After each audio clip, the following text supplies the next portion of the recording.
Good morning student. बच्चों, आज के वीडियो में हम लोग डेप्रीसिएशन के बारे में डिस्कस करेंगे। डेप्रीसिएशन के बारे में यह सेकेंड वीडियो है। पहले वीडियो में हम लोगों ने डेप्रीसिएशन के मीनिंग, उसके फीचर्स क्या हैं, क्या कॉजेज़ हैं डेप्रीसिएशन के, क्या इम्पोर्टेंस है, उन सब के बारे में देखा था। और आज के वीडियो में हम लोग बेसिकली क्या डेप्रीसिएशन के वेरियस मेथड्स हैं, कैसे कैलकुलेट करते हैं। जो मेथड्स हमारे सिलेबस में है दो है, straight line method and written down value method.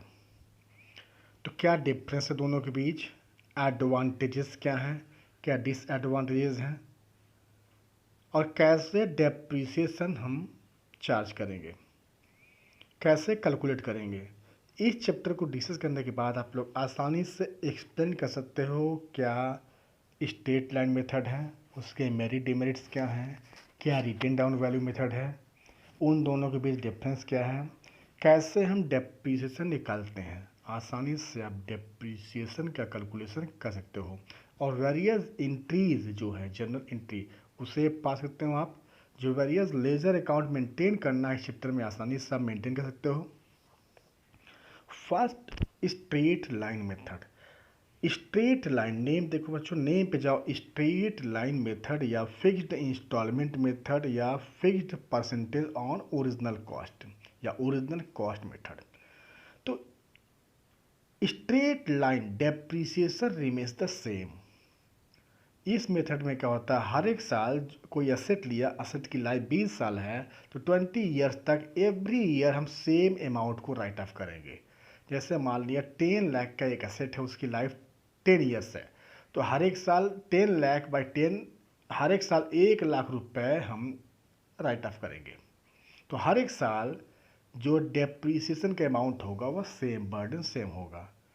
इस मेथड के अंतर्गत डेप्रीसिएशन कैसे कैलकुलेट करते हैं, तो डेप्रीसिएशन निकालने के लिए आपको cost of the asset, asset की कॉस्ट में जो असेट खरीदा वो जितने का एक्वायर किया वो प्लस इंस्टॉलेशन चार्जेस जो हैं सब कुछ उसमें ऐड किए जाते हैं, वह भी कैपिटलाइज्ड है। तो कॉस्ट ऑफ असेट क्या है, इंक्लूडिंग इंस्टॉलेशन माइनस जो यूजफुल लाइफ है, उस लाइफ के बाद भी असेट को बेचते हैं तो हमें कुछ न कुछ पैसा मिलता है, that is called scrap value या फेच वैल्यू। तो depreciation is equal to cost of asset minus scrap value. Scrap value means जब यूजफुल लाइफ खत्म हो जाएगा, उस लाइफ के बाद हमें जो उसके स्क्रैप पार्ट से रिकवर किया जाएगा, that is called scrap value. तो कॉस्ट ऑफ असेट माइनस जो स्क्रैप वैल्यू है माइनस कर देंगे, अपन जो लाइफ है डिवाइड करेंगे, यू विल गेट डेप्रिसिएशन। और अगर कहता है कि रेट कितना होगा, कभी रेट निकालने के लिए rate of depreciation is equal to yearly जो डेप्रीसिएशन आपने कैलकुलेट किया डिवाइड बाय जो कॉस्ट ऑफ असेट है into 100, you will get a rate. Example देखते हैं। The original cost of asset is 2,50,000। The useful life of asset is 10 years and it's scrap value 50,000। Then depreciation is equal to cost of asset, cost क्या है 2,50,000 minus scrap value 50,000 upon life क्या है 10 years है, तो 2,50,000 minus 50,000 upon 10 which is 20,000 every year. ये जो graph है straight जा रहा है, इसका मतलब डेप्रीसिएशन रिमेन्स द सेम। हर एक साल डेप्रीसिएशन चाहे 2001 हो, 2 और 3 और 4 और 5 जितने साल तक यूज करेंगे हम सेम ईयर 20,000 ही राइट अप करेंगे। इट मीन्स एक समय जाकर के असेट की वैल्यू 0 हो जाएगी under the straight line method. How to calculate rate, rate of depreciation equal to जो हमने निकाला 20,000 अपन कॉस्ट क्या है 2,50,000 है into 100 which is 8%। Rate of depreciation is 8%। Once again repeat करते रहे हैं, rate of depreciation equal to yearly depreciation upon cost of asset into 100। Advantages of straight line, क्या इसके फायदे हैं।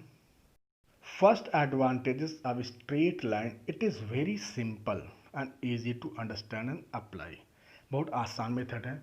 इस मेथड का यूज करके डेप्रीसिएशन निकालना आसान है, क्योंकि एक ही बार आप निकालेंगे, फिर ईयरली माइनस करना है। It is very easy to calculate. Second, assets can be depreciated up to net scrap value, means asset की वैल्यू 0 तक हो जाती है। हम अगर 10 लाख से 20,000 माइनस करते रहेंगे तो एक समय 0 हो जाएगा। Next, every year same amount is charge, हर एक साल सेम बर्डन आएगा। The make clear, then this method is suitable for those asset whose life can be estimated accurately, उन असेट के ऊपर यह मेथड सुटेबल है जिनकी लाइफ हम एग्जैक्टली कैलकुलेट कर सकते हैं कि 10 ईयर्स, 20 ईयर्स या 15 ईयर्स क्या लाइफ है। अगर यूजफुल लाइफ हम असर्टेन कर सकते हैं तो उसके वैसे जगह मेथड सुटेबल है। जैसे कोई प्रॉपर्टी लीज पे लिया, तो लीज पे अगर हमने 10 ईयर्स के लिया तो पता है कि 10 ईयर्स के बाद वो लीज खत्म हो जाएगी, तब उसे 10 ईयर्स में राइट ऑफ करना है। नेक्स्ट है आपका रिटेन डाउन वैल्यू मेथड या diminishing value method. Written down value straight line value में थोड़ा सा डिफरेंस होती है। रिटेन डाउन में क्या होता है, डेप्रीसिएशन आपका जो बैलेंस होता है असेट की, जैसे हमने 2,50,000 का असेट लिया, फर्स्ट ईयर 20,000 डेप्रीसिएशन चार्ज किया गया, तो अगले साल 250 माइनस 20, 2,30,000 जो बैलेंस होगा। डेप्रीसिएशन डिमिनिशिंग बैलेंस मेथड के अंतर्गत डेप्रीसिएशन हम हमेशा जो असेट का बैलेंस होगा उसके ऊपर चार्ज करते हैं। तो depreciation is charge on the book value of asset, जो असेट की बुक वैल्यू होगी ईयरली उसके ऊपर, और न कि कॉस्ट। ओरिजिनल कॉस्ट में कॉस्ट जिस पे हमने परचेस किया है जिस प्राइस पर, उसी प्राइस के ऊपर चार्ज किया जाएगा, ओरिजिनल कॉस्ट है। अंडर द रिटेन डाउन जो बुक वैल्यू, जो असेट की book value it means depreciation minus करके जो बचा हुआ है उसके ऊपर, तो हर एक साल जो बैलेंस होगा उसी बैलेंस के ऊपर डेप्रीसिएशन चार्ज किया जाएगा under the written down value method. Written down value method के अंतर्गत अगर रेट ऑफ डेप्रीसिएशन निकालना है तो R equal to 1 minus n into s by c into 100। Here R is the rate of depreciation, it is an expected useful life, S scrap value and C cost of an asset. For example, the original cost of truck is 9 lakh and its net scrap value after 16 years will be 50,000, then appropriate rate of depreciation will be 1 minus 16 years life है, then square root 50 by 9 lakh which means 16.6%। देखो rate यहाँ का amount है, amount of depreciation decrease हो रहा है। जैसे हमने बताया सिंपल कोई एसेट 1 लाख का है, अगर 10% डेप्रीसिएशन है तो 1 लाख माइनस 10, नेक्स्ट ईयर के 90,000 बचेगा बैलेंस। फिर नेक्स्ट ईयर 90,000 के 10% 9,000, अगेन नेक्स्ट ईयर 81 होगा, तो 81 के 10% 8,100। तो हर एक साल क्या है, जो पहले साल 10,000 डेप्रीसिएशन चार्ज किया, दूसरे साल 9,000, तीसरे साल 8,100, इट मीन्स द डेप्रीसिएशन का अमाउंट है ईयरली कम होता रहेगा। ये एडवांटेजेस ऑफ रिटेन डाउन, क्या फ़ायदे हैं। This method is based on the more realistic, यह क्या है, मोर रियलिस्टिक मेथड है, ये हमारे इनकम टैक्स अथॉरिटीज से अप्रूव करती है, रिकॉग्नाइज करती है। तो this method is based on the more realistic assumption that the benefit from the asset go on, क्योंकि तो कोई भी असेट खरीदेंगे हम तो शुरुआत के सालों में उससे बेनिफिट ज़्यादा मिलती है, और जैसे जैसे समय बीतता जाता है उससे बेनिफिट मिलना बंद हो जाता है। तो ये उसके ऊपर है कि जैसे जैसे बेनिफिट मिलना बन जाएगा वैसे वैसे डेप्रीसिएशन के अमाउंट भी चेंज होता रहेगा।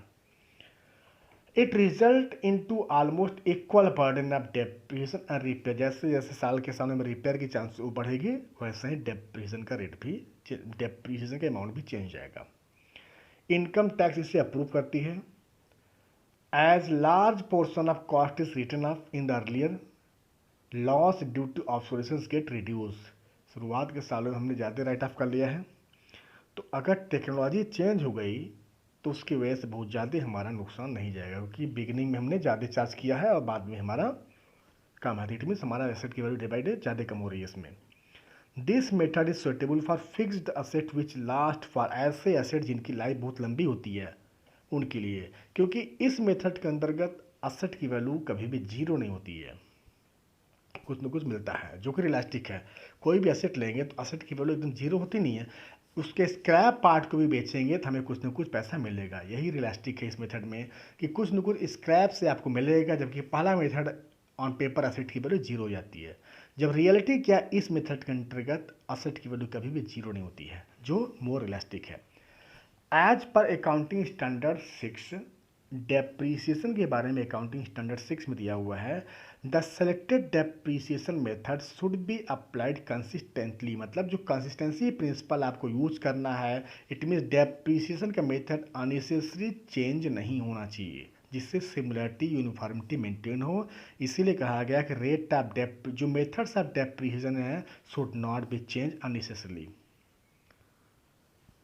Difference between straight line and written down value. First, basis of charging depreciation. Straight line में आपका ओरिजिनल कॉस्ट, जो असेट की कॉस्ट है, उसके ऊपर चार्ज किया जाता है, जबकि रिटन डाउन में जो बैलेंस है, जो बुक वैल्यू, उसके ऊपर। Book value in the sense बताया कि हमने 1 लाख का सेट खरीदा, first year 10% means 10,000 depreciation charge किया, तो नेक्स्ट ईयर के लिए 90,000 क्या है बुक वैल्यू 90। अब नेक्स्ट ईयर जो बुक वैल्यू है 90, उसके ऊपर चार्ज करेंगे, रिटन डाउन है। जबकि स्टेट लाइन कहता है एवरी ईयर 10,000, तो बेस पहले में क्या है, फर्स्ट में स्ट्रेट लाइन में आपका ओरिजिनल कॉस्ट बेसिस है, हमेशा उसी के ऊपर है। सेकेंड मेथड में जो बुक वैल्यू होगा उसको ऊपर चार्ज करेंगे आप। सेकेंड डिफरेंस है yearly depreciation charge under the straight line constant है, यहाँ पर डेप्रीसिएशन का अमाउंट कम होता रहेगा। Third difference, total charge against profit and loss account in respect of depreciation and repair. First में अनइक्वल ईयर हमेशा बराबर होती है, ऑलमोस्ट। यहाँ क्या है, जैसे जैसे रिपेयर चार्जेस बढ़ता जाएगा वैसे वैसे डेप्रीसिएशन के अमाउंट भी वेरी करेगा। रिकॉग्निशन बाय इनकम टैक्स, इसे इनकम टैक्स अथॉरिटी रिकॉग्नाइज करता है, it doesn't recognize by income tax authority.